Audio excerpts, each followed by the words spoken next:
Welcome to Speak Up Tampa Bay in our latest edition. Tonight we're going to talk about water. If we have a problem here, we've heard so much about that. And we have with us some special guests. We have Pat Frank, County Commission Chair of the Board of County Commissioners here in Hillsborough County. Nick Erringer, who's a professor of biology at HCC. Bob Murphy, who is with SOBAC, Save Our Bays, Air and Canals, a nonprofit group, and also unrelated to him, Barbara Murphy, who's also with the same group. SOBAC's been doing a lot of great work in this area, and I wondered if you could tell us about what you've been doing, how you got started, when, why. Be happy to. Thank you, Louise. We started actually as an offshoot of the Apollo Beach Civic Association in 1999, when back then it was called Stone and Webster, requested to come and speak to the group because they were going to build a big plant in our area and they wanted us to know about it. So we had them come in September, and a lot of the citizens came, and we had a lot of questions, and they weren't answering very well, we didn't think. So we met again a week later off of the Civic Association agenda and started our own group. We didn't even have a name or anything, and we just jammed that room with concerned citizens. So we came up with a slate of officers, a name. We chartered ourselves. We got incorporated in very quick order with bylaws and everything, like within just a couple of months. And we were off and running. We had no idea what it took to find out about this permit and to see if it was a good permit and they thought of everything or not. The composition of the original group, who was in that? Just people from the area, or they were specialists? We gathered them along the way. Once we started, people said, hey, I'm a microbiologist. Hey, I'm an economist. Hey, I'm a chemical engineer. Could you use me? And they just came on board. And wow, we could use everybody and anybody at that time because we didn't know what it took. So the first thing we did then really was get a copy of this permit, which turned out to be 4 notebooks high. And our technical people sat down and read every word of that permit. And this was one of 17 permits, but we were interested in that one because that's the one that allows them to put anything into Tampa Bay. And we wanted to be sure it was going to be done properly. Anything. You have to get a permit. You get your construction permits, you get this permit and that permit, and this was the one that affected us. So we started raising money. We raised ultimately over $110,000 for our cause from beginning to end. We hired an attorney because we figured we had to do it legally. If you're going to do anything at all, you're going to have to fight it legally, the proper way. DEP heard some of our concerns. Of course, the newspaper got a hold of a lot of this, and they invited us up to Tallahassee to sit down and tell them our concerns. And there were very valid concerns. And they took what our technical people said and went back to the permittee and asked them to define it further, make changes. So we were a viable input from the very beginning. We got on board so quickly, which was just amazing. We came in from the BOCC, we came in front of EPC, we learned all the different people we had to contact to get them to listen to us. Your mission statement, what is that? Well, our mission, Save Our Bays, Air and Canals, was we were trying to protect what they were going to ultimately do to the bay with lowering the dissolved oxygen level, maybe even lower than what it was, and all fish have to have oxygen, we learned. So if you lower that, then more fish are going to be killed. The salinity. Our main crux of it at that point in time was, why can't we just pipe it all out to the Gulf? That's what we wished. That would have saved the bay. They wouldn't even discuss it, wouldn't hear about it. Who was the bay? The permittee, which was Tampa Bay Water, Stone and Webster was the consortium, all of them. We also back at that point preached conservation. Why didn't we conserve more? We could alleviate some of these plants that have to be built if we conserved more water. We started back in 1999 on that. And now in June of 2002, finally the county has said, you all conserve water. You can't water your lawns anymore. And so they put a big thank you in the paper and said, great, you've cut back from 148 gallons per day per person to 105. Well, big deal. The national average is only 70. Yes. Is that peculiar to Florida or our particular area? We must have an awful lot of lawns to water because we all probably drink about the same and bathe about the same, I would suggest, and eat about the same, so it must be that. Oh, that's true. In the Netherlands, their average per day consumption is 28. In Africa, it's 1.7 gallons per day. Family, per person? Per head. Per day, per person, per gallon. It's a per capita number. Yeah. Wow. Yeah, it's a wow. We are wasteful then. Yes. Is that what you're saying Yes. compared Yes. to the rest of the world? The rest of the world Really? can't live as we do. Absolutely. Would you comment on this, Bob, and on your mission and where you were going forward and what your concerns were? Well, our concerns, and it's a generally shared concern, would be that we are using way too much water and we are simply not reclaiming the water. Tampa has a number of projects in place to reclaim the water, but where it goes and how it gets distributed is a serious issue. And we would like to see a much greater emphasis on reclaim and recycle. As we live on this planet, since the beginning of the century, our population has gone up sixfold, but our water consumption per capita has doubled that rate. We simply cannot sustain that particular kind of paradigm. We simply have to understand how to reclaim our water as fast as we contaminate our water. We have not done that. And now there's some serious issues throughout the world in terms of access to clean water. Florida, here in Tampa Bay, we are simply a microcosm of what's going on the entire planet. Most people don't know that a child dies every 8 seconds from drinking contaminated water in the world. That over 31 countries have no access to clean water, over 1 billion people involved. Now that's 16% of our planet. That issue is going to only get worse. You realize it only takes 1 gallon of oil to contaminate and make unpotable 1 million gallons of water, 1 part per million. Now that's the kind of leverage we have in terms of all these neat things that we do with our water. And we talk about contamination levels in the parts per billion allowable. Parts per billion. Trihalomethanes, a byproduct of chlorine and organics in water treatment. The new rules for water treatment require 80 parts per billion as a maximum allowable contamination limit. We can really foul up the environment very fast. So the leverage to screw it up, pardon me, has exceeded our ability to clean it up. And we simply have to make a much greater effort in terms of cleaning it up, because that is the only part of the water pie that can grow with our population. We have a certain amount of fresh water in the entire planet. We're existing off of slightly less than 1% of the water in the planet is fresh that we actually use as human beings. And it's a tough game when we do desalination. I lived in the Middle East for over 10 years, next to some of the largest desal plants in the world. And we knocked off coral reefs along the Red Sea. USGS people told me that we actually raised the salinity of the Red Sea by a measurable degree from the large plants there. So we don't really get away with it. We can't really just take the salt water out and squeeze out some fresh water and then throw everything back in the wherever and use the fresh water and say, hey, we got free fresh water. It doesn't work that way.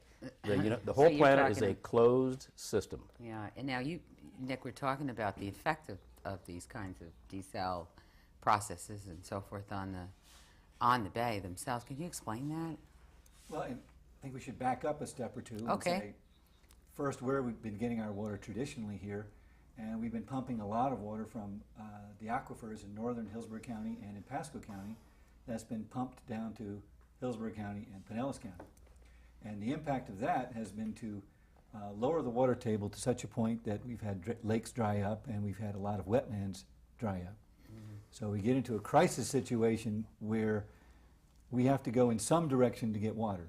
And the choices that were made were to go to build a desalination plant near Tico at Big Bend, Apollo Beach, where you folks live. and to skim water off of the Alafaya River and a few other projects pulling water out of the aquifer and a few other places. So we got into a crisis situation by overpumping an aquifer and draining wetlands, and then we perhaps have gotten ourselves quickly into another problem, which we'll have to take a look at. But the desalination You think plant, we definitely are into another mistake? I think we are. Okay. Okay. Is that plant built yet? It's under It's, construction. it's under construction. Okay. The- What do we do, go in the night and maybe take some bricks out of there or something? You'd have to have a very large truck. Okay. Very large. That's a All right, good all right. All right. In lieu of that. In lieu of that. Well, I think the Save Our Bays Air and Canals people started the process off of taking a look at the desalination plant and what are going to be the impacts. And I only looked at a couple of aspects of it. One of them was to look at the bottom of the bay and see what the impact is going to be on oxygen levels. Right now, the oxygen levels are pretty low in that part of the bay. Already. And that's because when water temperature goes up, oxygen levels go down. And Naturally. That's just natural.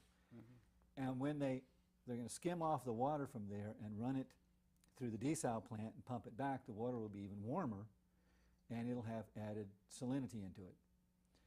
When that goes back in, that water is a little denser and heavier than the water already there, so that water goes to the bottom and scoots along the bottom of the bay in that area, and that will in turn lower the oxygen levels even more. It doesn't equalize or anything. No, it it doesn't. actually drops like if you were doing a vinegar and oil salad Yes, dressing. it does. Is that what we're saying? It does very much like Okay. that. I built a little model with some colored water and all that to test that, and it actually You does. just needed an Italian to tell you. Yeah. Well, it's important to know I'm that sorry.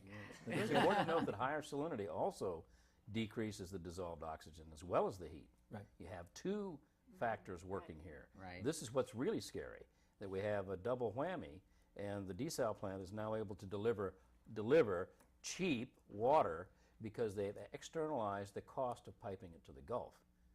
And one day, we're ignoring the possibility we might have to clean up the bay, which should be put back into the cost of the desalination plant.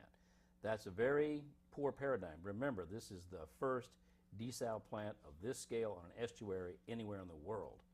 Nobody has got a precedent of this magnitude on an estuary. Biggest one in the world. What's the size of this going on, Pat? Well, it's 25 MGD. 25 million gallons per day to start. I have It no is concept of expandable. that. Try to explain that. I don't think anyone in the 25 million gallons a day. Well- My pool has 18,000 gallons in it. How many pools is that? Who's the math guy? Well, That's a lot of That's a lot pools. of well, you'd fill up Raymond James Stadium a couple of times with that. Okay, all right. And And it's supposed to be increased to 35. It can't go up to 35. And actually can go beyond that Yes, because it's a modular The system. potential is there. Once you put, from what I understand, and you all are the technicians, but it's my understanding that once you put the initial investment into a desal plant, the addition of wafers to increase the desalinization output is minimal. The cost is minimal at that point. wafers, what?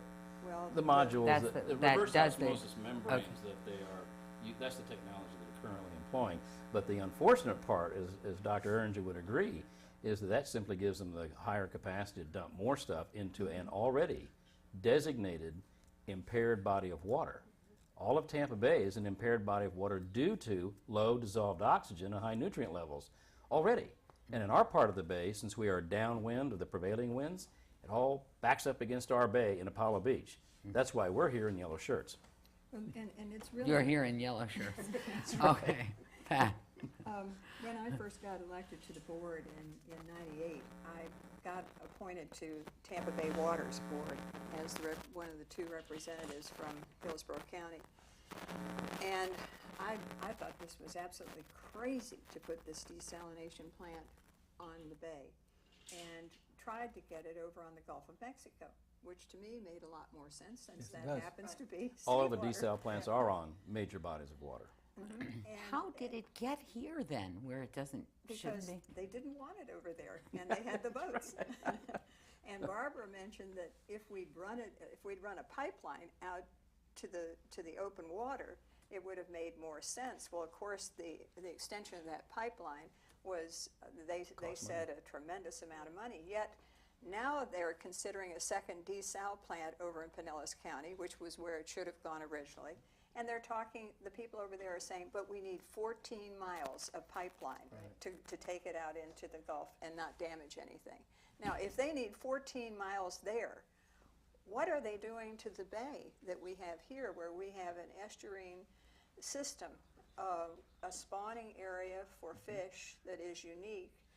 And Nick, you were talking about draining off the Alafaya. This is another thing that bothers me. You know, we are really playing with Mother Nature, and she gets very angry after a while. You do this too much, and you get bitten after a while. We can see what happened with the Corps of Engineers in Florida in the 40s when they drained a lot of the Everglades for development and the damage that was done there. We can see the green swamp and the diversion of the waters there, and it's fresh waters going out into the Gulf of Mexico because of that. We can see the cross Florida Barge Canal and what happened to the environment there. And we're doing it again. We don't seem to learn. It's a very flat learning curve, unfortunately, because the results are something that we may live with, but certainly our children will. And the issue is that our population continues to grow, and our consumption of water continues to grow, not even arithmetically, but slightly more than that, because it's a doubling at least. So the pressure being put on our water resources is enormous and growing, and yet the efforts to conserve as opposed to find new sources of supply, albeit flawed, it just doesn't compare. We're not working at the conservation business at all on a relative basis. Nick, you were giving us some explanation of what that kind of damage would be that we really should be concerned about. I'm not sure you completed your thought at that moment. Keep going, huh? Yeah, I would. Back a second on the pipeline. The ideal solution of the pipeline, the exit pipeline, which has the high saline water in it, would be to pump it way out in the Gulf of Mexico, 14 miles. But a second solution would be to put the pipeline in the shipping channel in the middle of Tampa Bay.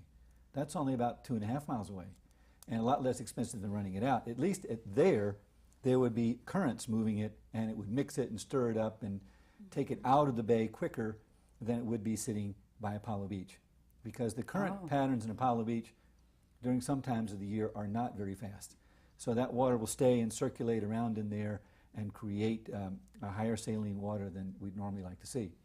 Oh, you're saying the ships would create the current that Well, the are ships, coming in. and because it's deeper, the water currents will move in and out much more quicker and stir things up, and it would be a safer place to put it. Can you see all these folks that do jet skis wanting to come out to help you? I'm sorry. We think about that one. Yeah. Those little polluters? Those little Don't think guys, so. yeah, they're polluters, but they could move that water around a little bit. But all right, so it's not moving around, and it's a poor choice. And how far out are we going? If they were looking for 14 miles in the Gulf, To the shipping channel is about 2.5 miles. That is now, but and this current plan, what is that? Right out in It just Water's goes being straight dumped out right of out the there. discharge channel directly into the bay. Which is where the Manatee Viewing Center is. right at the Manatee Viewing Oh, Center at Big boy. Bend. And Nick's point was made by the SOBAC people when they brought what they called pigs. And maybe you can explain the pigs. Well, pigs are little plastic devices that are used to clean out the pipes, the discharge pipes in Tico plant. And so these pigs have turned up all over the place, but they didn't go very far. We found we're talking the little about- plastic They look like an devices, old like a hair little tiny curler. accordion. You can picture the Okay, a hair curler. curler. Yeah. Okay, and you put them. And into they the pipes. do zillions of them coming out this pipe, and it cleans the pipe. Oh, cleans all right. the So it scale. doesn't And we gather would debris. find them walking on the beach down there for months and months and months, find these piles of green and bright yellow and blue plastic things, and we didn't know what they were, but when we did a beach cleanup with the employees of the plant, they told us what they were and what they were used for. So the we point brought them is- to the DEP. And what did you Brought them in what could front- they see then from what you were bringing to them? First of all, that proved that it doesn't flush. The bay doesn't flush very well there. They were Okay. just stirring around and around and around. But also they were putting something in the bay they shouldn't, plastic that's not biodegradable. And we brought it to DEP's attention, and they ultimately got fined, and then they had to put different screens up to catch it. But we're finding some more there. That's not been solved yet, but that's another subject totally. Do you know, we found another solution, too, to this desal problem. You know, that is just to replace water.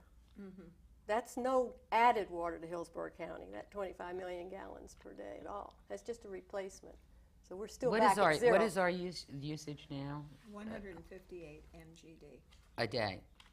158 and 25, so And it's going to have to go down to 121 by, I believe, the end of next year, and then it drops down to 85. This is the plan that was set up by SwiftMud and Tampa Bay Water originally. The idea being what Nick was talking about is to lessen the reliance upon groundwater and relieve the pressure on the aquifer and the draining of the lakes as a result of over-pumping.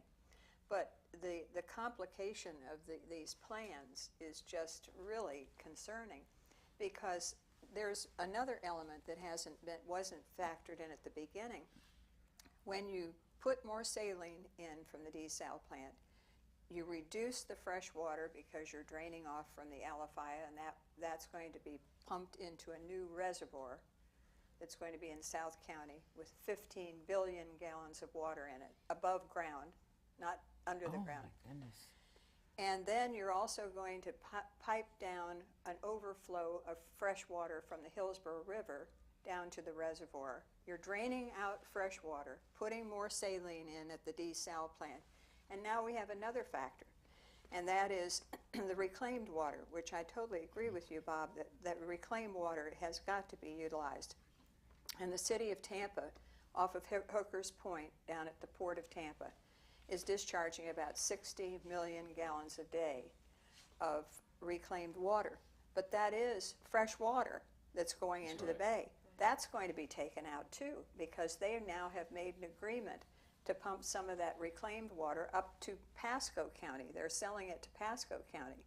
We've been trying to negotiate, Hillsborough County's been trying to negotiate with the city of Tampa to buy that reclaimed water, because we don't have enough. We're dry in reclaimed water. And we wanted to run a line down to South County where our biggest stress is. Unfortunately, we haven't been able to resolve it with the city, and the press has said it's because of personalities and everything. That is so far from reality, because this has all been handled staff to staff between the city and the county. There have been no elected officials involved in it at all. And we've had numerous meetings that go back several years, and we cannot get a price that is defined by the city, nor an amount that they would allocate to us for a fixed time. So how can we build a pipeline for reclaimed water, which is very expensive to construct, if we don't know, number one, what the price is and how much water is going to be guaranteed to us over what time? So we've been, we've always met with a stone wall on this, and for some reason or other they're now pumping it up to North Tampa.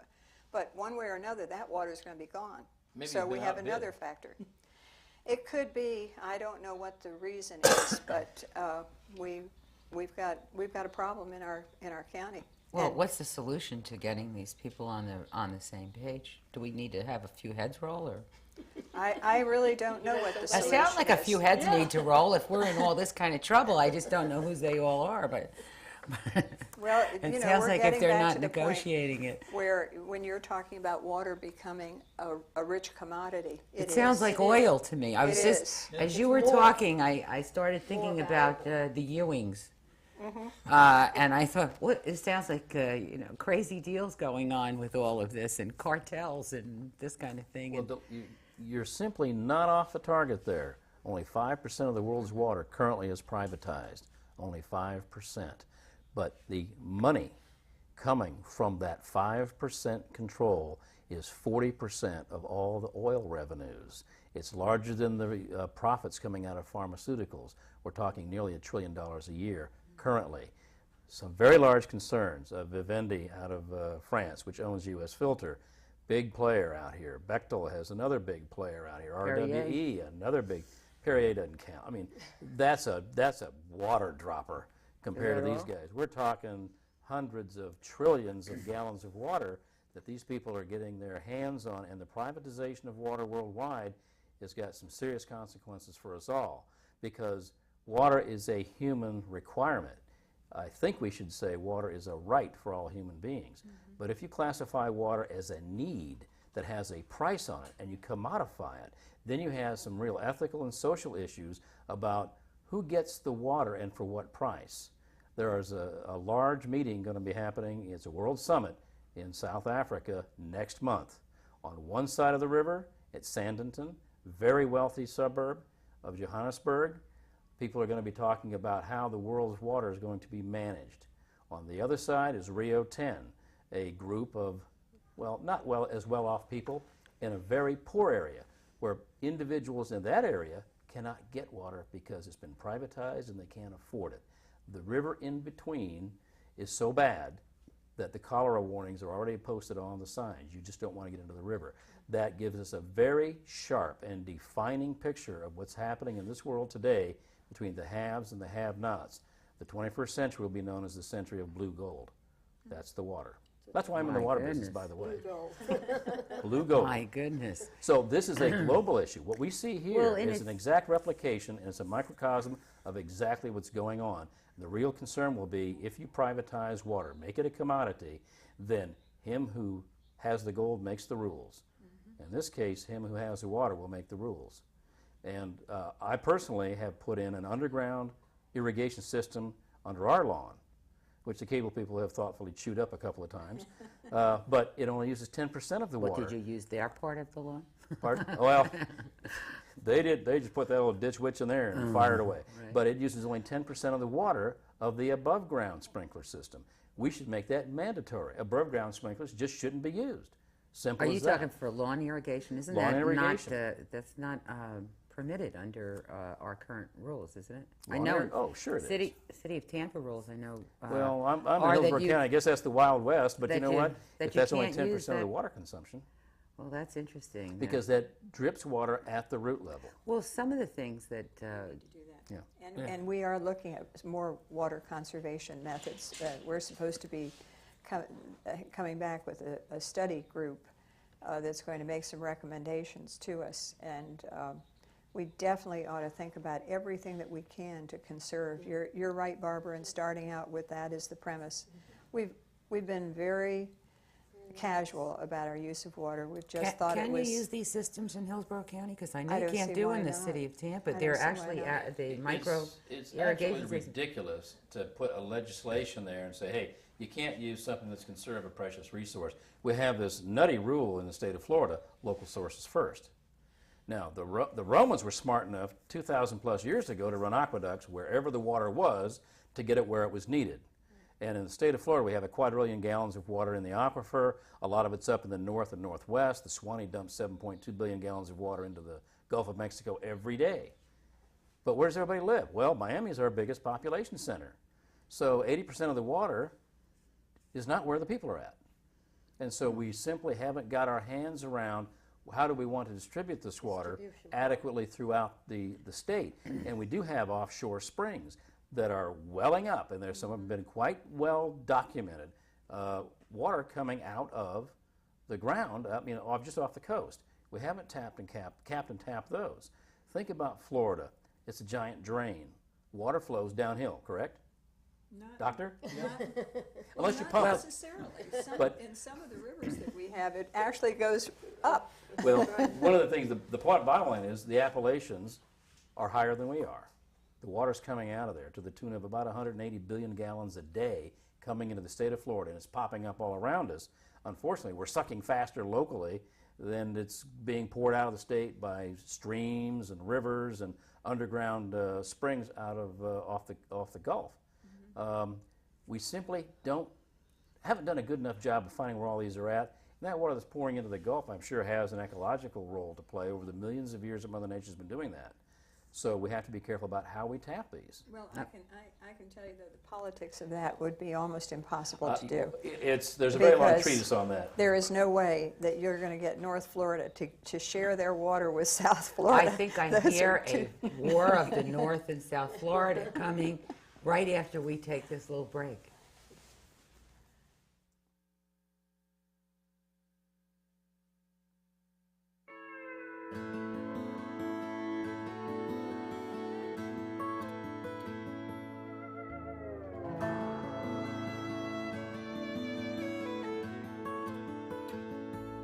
She stands in the face of evil and will not lose hope or faith.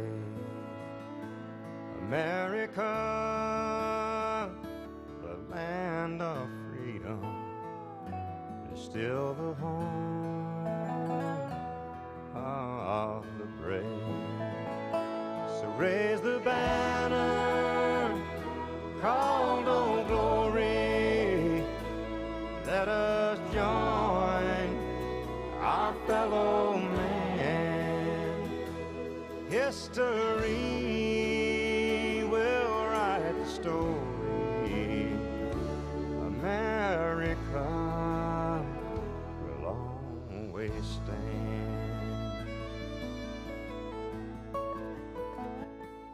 Walking through the fires of danger, there are those who gave their lives. They're the world's greatest heroes, and we won't forget their sacrifice. So raise the banner called Old Glory. Let us join our fellow man. History will write the story. America will always stand. America is not divided. Our enemies, they will be stopped. 'Cause we the people are united, and still one nation under God. So raise the banner called Old Glory. Let us join our fellow man. History will write the story. America will always stand. History will write the story.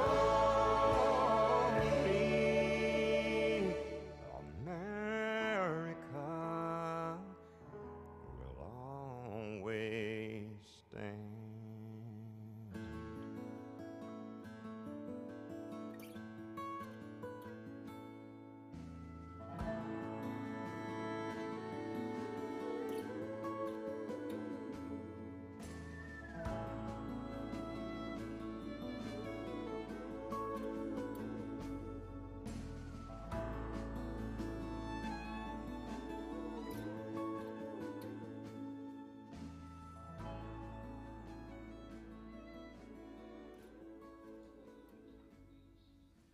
Welcome back to Speak Up Tampa Bay's edition this week on water. We've been talking with Commissioner Pat Frank, Hillsborough County Commission Chair, and Nick Erringer from Hillsborough County Biology Professor.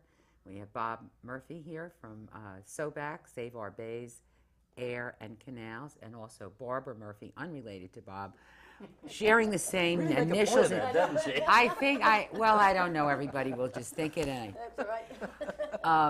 we were talking before the break about all these enormous problems we have with regard to our water and some of the things that are happening, the desal plants skimming the Alafaya River, and our lack of conservation, and where should the pipeline go, and how come the desal plant's down there.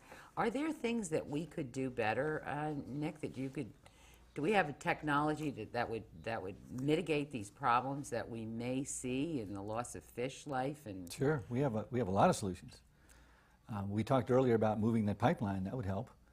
And we can desal water out of the Gulf of Mexico. That's a better place to get water than out of a bay. I think Bob mentioned earlier we're talking about a grand experiment here on Tampa Bay by removing salt water from the bay. That's not been done before. So we're the grand experiment and a very big one. And we depend a lot on that bay for our fish and shrimp and boating and all kinds of things. So the bay is extremely important to all of us. So we're taking a risk there. And there's one more risk I'd like to bring up on that, and that is through the permitting process, and SOBAC actually faxed this over to me, was a list of chemicals that they used to clean the membranes, and that list was quite extensive. One of the things stood out on the list to me was iron. There's a lot of iron going to be pumped into the bay, and iron doesn't sound like it's going to be a big problem. They mentioned a few pounds here, a few 100 pounds there, but what happens is that the iron is going to spur plankton growths. Plankton grows like a red tide. Okay. 2 years ago, we had a big growth nearby there. Was not a toxic type bloom, but it was a big bloom, and it was there because there was excess iron in that area of the bay. Now, what happens is to create a bloom, you need nitrogen, phosphorus, those kinds of things like you do for a typical fertilizer in a lawn. But you need the iron, and the bay doesn't have a whole lot of iron in it. One thing that desalination plant's going to do is add some extra iron to the bay, stir it up, and you create algae blooms. And algae blooms will then become a very, very common event in that part of the bay. That's a given. They're going to happen. Some may be toxic, some not, but they will occur. So you're saying people who are boating and jumping off their boats to take a little swim may not be able to do that? And Well, they don't usually hurt the people, but occasionally you're going to see the fish pop up, and and then you don't want to go swimming with the dead fish. And it's a oh, shame. that's another thing. We're just getting the bay back to its shape where you could True. go out there and fish and enjoy it. And what a shame that this has the potential to turn all of that around and reverse all the wonderful things that have been done. That's correct. Been planting seagrass there, beds, trying to get the aquatic life to begin to spawn better. It's a shame. Dr. Andrew, do you think we've recovered from the phosphoric acid spill several years ago that came down the Alafaya? No. A tremendous amount of phosphorus was dumped into the bay. Another issue which I don't think was adequately addressed in the desal permitting process, that there's phosphorus that has to be cleaned out of this water as well. That's true. Why aren't these things being addressed, do you think? Well, they were addressed. They were, but They well, were we just- dropped still the got the standard permit. down below where certainly any of you think If you we drop your should standards be. low enough, you can do anything. Yep. You can marry anybody. That's right. Anything. Maybe more than once. And then the next thing to think about is on the water issues, when you talk about the phosphate spill, that was from a break in a dam. Now we're going to be building this reservoir above ground, which is at a high elevation point anyhow, and it's going to be up some, I think it's 14 stories. I heard 65 feet or something like that. Yes, Earthen. it differs. That's- It's an earthen dam, and the interesting thing about it is that if there is a break, we know which way the water would flow. It would flow out and join up with the Alafaya, and then it would begin to surge, taking out bridges. There are several bridges in that area. Now, I saw one model that showed that, and yet somehow or other it was permitted. It's amazing that if we had a hurricane, we can get a tidal wave from the east. Yes. What an interesting thought.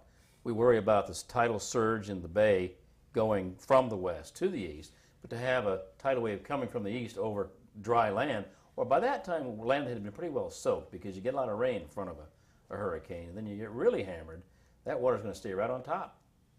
It's not going to go just down the Alafaya, it's going to cover a lot of ground. And the interesting thing was that Fishhawk Ranch is not that far away from where the reservoir is going to be. And when I realized that the reservoir location was going to be in an area that I considered rather dangerous, I called in the owners of Fishhawk and showed them on the map. And shortly thereafter, the property was sold. And the new owners have now decided that they wanted to sell the land to the county and have us pay for it with ELAP money. Boy. And the board voted to do that. I did not support it. Another use of our Amazing. taxpayers' money. Amazing. So now the county owns it. Now the county owns it. You know, I you gotta were put a big talking name. about You know, the permitting we're- process, yes. and if people listening, you know, want to get involved or become educated or say, what can I do? Well, part of it is I think, in my opinion, from studying this just these last 3 years, is our permitting process is not strong enough. Why do individuals and volunteers and other walks of life have to go in and read a permit and find errors in it and bring it to the attention of, the permitting department? So our legislatures need to get involved, and our people out there that want to do something can watch who they elect, write to their legislators and tell them to tighten up on this permitting process. And that's state legislators. State, yes. But A lot of although- times they delegate to the county, so they have to do the county. The county can add more rules, can it, than the state Well, has, or not really? unless Is it's that not- authorized to. Sometimes DEP Oh. will delegate to EPC one facet of it or whatever, but the public needs to stay involved and educated and be sure that we don't make any of these big errors. It's almost like September 11th to me. We're sort of arrogant about so many things. We weren't prepared because we just have an arrogance and take so much for granted, our way of life and so forth. And this may be just one of those other things. We're taking our natural resources for granted so much that most of us, I don't know how you're getting our attention, Right. There are things that your group is planning to do, and of course you're always open to membership and to trying to get more people in. What plans do you have to try to combat some of the things that are going on now? We can't stop the desal plant. Right. We haven't convinced anybody to put in a bigger 2.5-mile pipeline that'll take it over to the port. Is that correct? So those two solutions don't look very, unless we call a Boston concrete party in Tampa or something. It's like, go out and grab the concrete. I don't know what we could do. Can you Well, tell us there's what quite a can few we be options doing? Still. First of all, and absolutely, let's not forget, join SOBAC. Right. Join SOBAC. I think Pat This is said it. non-commercial TV. Remind everybody that you are a nonprofit. We are a nonprofit, All right. tax deductible. Okay. But as So are Pat we. Frank so aptly said, was that these are the people that put their money where their mouth is at. Because we need a watchdog. In spite of losing the DSAL administrative hearing, we did in fact force an awful lot of safeguards to be put onto this entire project. One of them is a very extensive monitoring system. I believe Tampa Bay will be the most monitored bay in the world after this is done, and largely due to SOBAC's yapping at the heels of the big money to get it done, because our concerns, we were not thrown out of court because we were wrong. And let's make that very clear. We were not wrong in what we did. We were not a frivolous lawsuit at all. And we brought up a very large number of very valid points, to the point where the other additional monitoring systems were put in place. In other words, the canaries are now going to be in the mine. And now the real question will be, who has the intestinal fortitude to make sure, if those monitoring systems tell us the truth and things are going downhill in the bay, who has the fortitude to make sure that they will be enforced, that plants will be stopped, that production will in fact be halted until we understand how to do it better, in which case the pipeline then may become a mandatory issue. Remember, this is about $1 billion project over its life. Well, what's the teeth in the monitoring? I mean, you monitor, but so then what? That's our point. If you have a certain criteria under which your dissolved oxygen levels cannot fall below 5.0, I believe, 4.0 is the lower end of that scale in open water, and in many cases we're below that at certain times of the year, even where we're at in Apollo Beach. And the desal plant, if it drives the dissolved oxygen levels lower than the EPA limits, there has to be a tooth there to say, quit doing that. Is that in there already? Is there something in this already, or we It's just sort of in there. okay? But I don't remember Nick. reading it saying if it drops below, actually it's dropped below 3 several times that I've measured. We're talking about oxygen in milligrams per liter. In oxygen levels below 3, some things begin to die. And you can go now in the bottom of the bay near there and not find anything living. Right. And if we drive them lower, the language doesn't really say, okay, we will shut down the plant until the oxygen levels go back up. It says something like, we will seek solutions to this and monitor it further and study it, and on and on and on. So there's no fine, there's no I don't remember reading. stopping, there's no prohibition. But we have an insurance policy if the whole bay turns upside down. A very small insurance policy, by the way. But if it only goes partially upside down, we don't have anything, right? But at least we've got an We've insurance got policy. And that's another thing we forward. Well, and I've got to tell you that Thanks to you. SOBAC, if SOBAC had not been as aggressive as they were, we would not have the protections in place that we have on that desal plant. Now, admittedly, it wasn't everything that we wanted, but we were really fighting the giants. And you all stuck with it.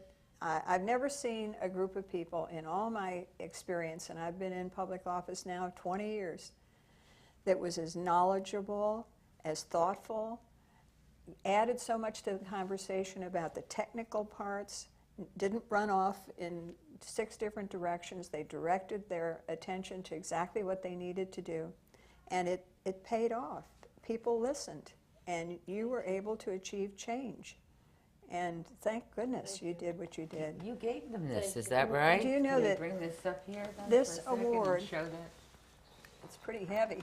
Yes, it is. We're real proud of this. And I'm proud that we were able to give it to you because this is an award for the work that SOBAC did. It's their Good Government Award. And it's the first time that an organization has ever gotten the award. It's usually given to somebody, you know, who really improves the whole quality of life in the community, and it's usually to an individual. But this was stepping out of the box and given to a group. And we really recognize that you all made a difference. Well, thank you. And we were certainly real appreciated proud of the, that. because Very. Tell sometimes you us don't where feel you're very going. appreciated when you're slugging it out with all those lawyers. And you're, Yeah, I know. you're doing it as a volunteer. As a volunteer, That's we still right. have And- jobs. You know, that's It was the folks amazing. here at Public Access understand that very well. I didn't mean to say anything.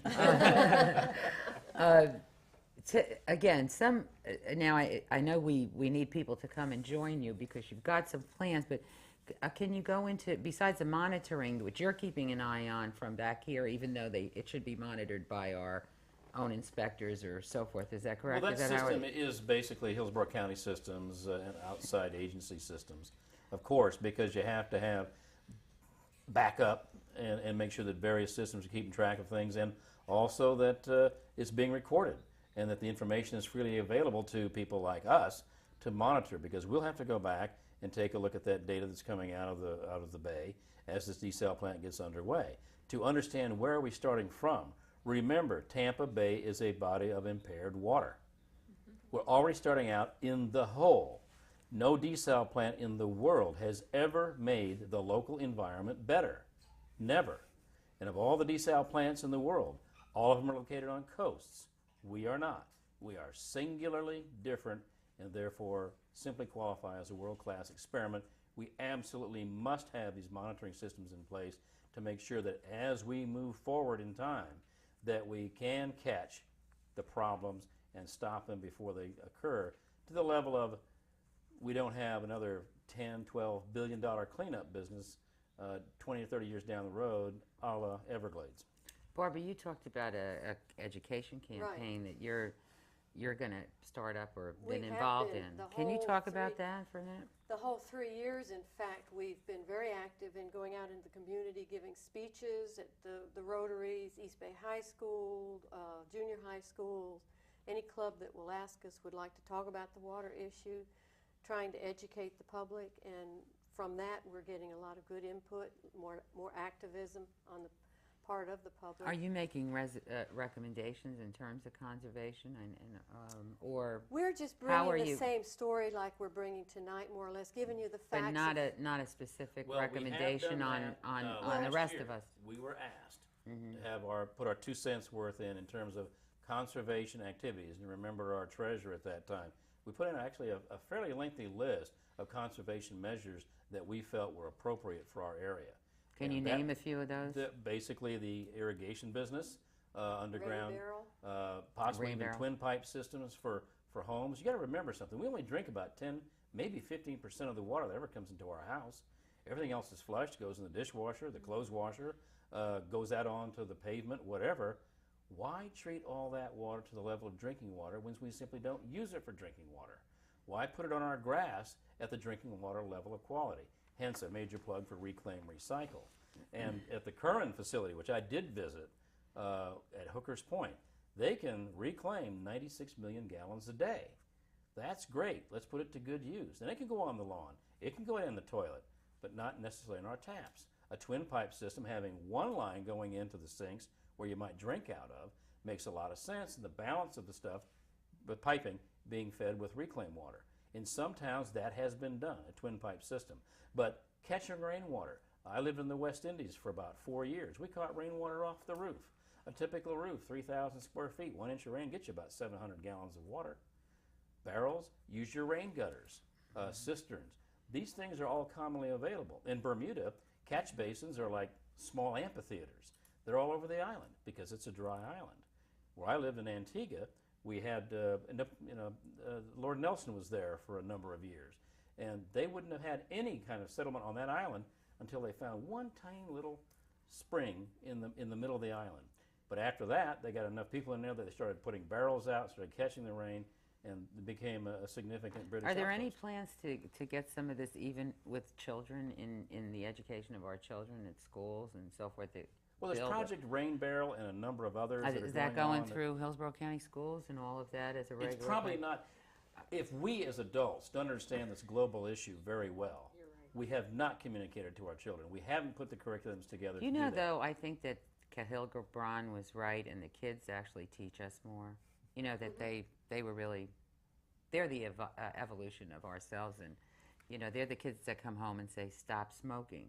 But you started that a long time ago, and they learned more about it. So I just wondered that as an alternative, because I always think that they know more than I do, and they can bring it home and give us the message. Do we have conservation incentives in Hillsborough County yet? And if not, how can we? I mean, I don't know, other than penalize somebody for using too much water, is there a way that I get some benny You're for talking about as individuals and tiered people or system. something? What would be workable here? Well, one of the problems is that we have already very high water rates in Hillsborough County. Our rates are over twice what they are in the city of Tampa, more like 3 times. Really? Because in the 80s, lines were laid in anticipation of a lot of growth, and so the water and sewer charges that people have to pay in the county are paying for that infrastructure that was built way back in the 80s. So it's already a deterrent to use water in the county because the bill is exorbitant. There's still been some pressure on us to increase that tiered rate, and it's a tough thing to do because, you know, we have a lot of people in the county who don't have a lot of money, and they have a lot of children, and they do use water. So That's true. You'd have more people living in a house where they were less income than you would otherwise. So how the do you have the consumption would equity be in the high. whole thing? We don't want people to irrigate with potable water. We want to figure out a way to get the reclaimed water in. That's really the #1 thing. And then conserve. You know, everybody's got to be conscious about conservation at every turn. You talked earlier about the fact that we have to meet some swift mud requirements as we go down the line. Yes. We have to lower the consumption, total consumption. How is anyone planning for that, or Well, is it's it with just the new these? supplies that are coming on. They're anticipating that it'll keep dropping with all these new supplies. The reservoir, the desal plant, they've opened up some more wells for pumping that weren't there originally. In the Brandon area, there are some urban dispersed wells that are pumping. They also, Tampa Bay Water is considering putting some wells in at Cone Ranch, which is being met with a lot of opposition because there's great concern that if they do that, some of the neighboring wells are going to go dry. So I hope That's that without us doing anything, without the citizens of reducing their consumption. This meeting this requirement, then it's from all of these other and plans. then what they're going to do is they're going to alternate the use of pumping from different wells and lower the amount of pumping overall that's being used by having more wells spreading it out. Don't ask me how this is going to work. What would be a better solution next to all this that we're doing here, since you're the professor? Uh-oh. Well, dang. Looking He for is. a paradigm shift. Yeah. But, you know, there's a list of conservation measures. There's a ton of them. You can look at San Diego from about 10 years ago when they had big drought problems. And they set out lots of things to the community. They really educated the public well, and so the consumption, per capita consumption went way down. They recommended simple things like turning the water off when you're brushing your teeth. Lots of things like that, using low flow toilets, not washing your car. You have to have a clean car. Things like that. They had quite a list. We can look around the country. We're a pretty innovative group of people. Every problem we've seen tonight, there are solutions. We just have to sit down and work them through, and we can solve them. We can solve the problems of the desal plant. We can solve the problems of the chemicals coming out. We can solve the oxygen problems. There's a lot of solutions there. We're just not looking at them. But we can't get recommendations through at this moment in time. There's no way to make enough noise to really look into this 2.5 mile, moving it out or doing something else. Is there? The monitoring system would probably be the driver that says, whoops, we've gone past the red line. But there is one very large elephant sitting in the room that nobody's talked about. Which is that? Permitting, growth management, Yes. management of how our infrastructure develops on its water support base instead of developing the place like crazy and then going out and scrambling for water. We've got it backwards. And to her credit, Rhonda Storms brought it up, and we saw the the results from the people who might, and justifiably so, might be concerned about their jobs. It did not add one drop of water to our supply by somebody running around a block honking a horn. It didn't make one bit of difference to our current situation by saying, no, we can't do that. We can't slow our growth. We can't stop our growth. But gosh, we can always find water somewhere. Make no mistake about it, desalination is a very expensive proposition, far more energy intensive in terms of generating water supplies. So we're locked in for a lot of legal reasons about permitting. So it's a real conundrum for us. Right. But Pat? some growth will come, but we don't have to encourage the growth to come. And one of the things that I think that the county commission made a big mistake on was creating impact-free zones. So that and one of them is right in the South County area, where we've got an impact-free zone. The developer goes in there and doesn't have to pay the cost of The the new industrial infrastructure. Pardon? Industrial estate. No, this is all And development we're in gonna. this I area. know what we're gonna do. We're gonna impact everyone with all the things that you said, and I agree with Pat about that impact-free zone. But we have to go now, and I'm here to wrap it up. And I just want to thank Board of County Commission Chair Pat Frank, Nick Thank you very Erringer much. for his input from HCC, Bob Murphy and Barbara Murphy, related, from SOBAC. And please tune in again, and we'll be talking about another issue that's on your mind. Let's Speak Up Tampa Bay No at this telephone number if you have some ideas about some shows you'd like to see us do in the future.